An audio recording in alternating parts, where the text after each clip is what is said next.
Hello everybody, this is Drew Nowlin, your favorite puppeteer in the greater North Carolina area. I'm keeping it a little more low-key today because I'm coming to you from the place where all the magic happens, the work shed. And I just wanted to show you a little something while I was working on it. A friend of mine asked for a mock-up of a puppet, and before I actually give it to them, I just wanted to show you because it might be a learning experience for those of you who are experimenting with how to make puppets and maybe the skeletal structure of puppets. So I just wanted to give you this quick little glimpse into this guy right here. Don't worry, I'm going to zoom in just a minute so you can see him. This is an example of a rod puppet. This puppet is made to be articulated and manipulated by two different people. One person for, of course, the control rod right here in one of the hands, and the other for the head and the right arm. So it's a little bit interesting, slight off take on Bunraku, the Japanese puppet style. But let me get you a little closer so you can look at how I made this thing. Now here is the puppet in its most basic form. I made this so that it could be performed with novice puppeteers as simply as possible and that it wouldn't break. So I constructed the whole thing out of wood. As you can see here, it's just an upper torso and a couple of arms. You always start with the upper torso, in this case, because you need that control rod. This is where one of the puppeteers is going to be operating it from. So it's screwed into this piece of wood right here.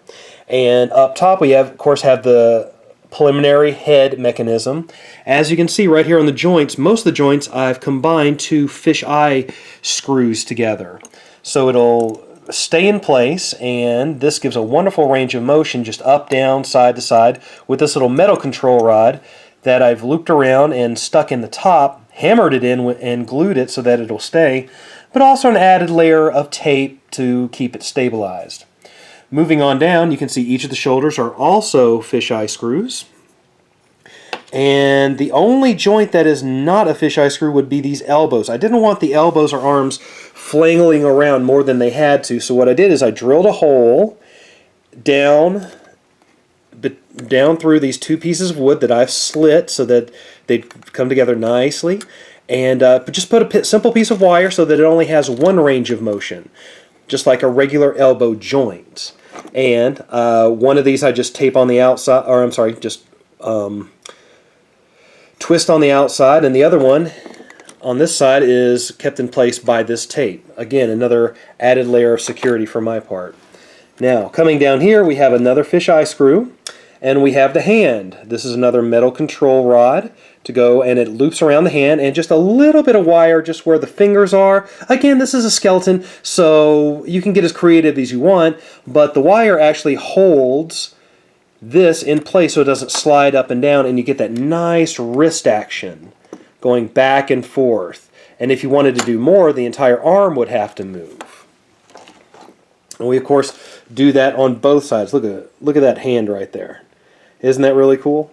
Now, each of the fisheye screws that I put in, I drilled a pilot hole, screwed it in, and I also put a little bit of carpenter's glue in there just to keep it sturdy and safe so that whatever my friends do with this particular puppet, they'll feel safe enough to perform with it. It can take some damage. It's very, very versatile and very, very tough. So I hope you've enjoyed this video. You've gotten a few ideas from Drew Nowlin at Fractured Puppet Minds, and I hope you will, of course, go ahead and keep things interesting and imaginative. Thanks a lot.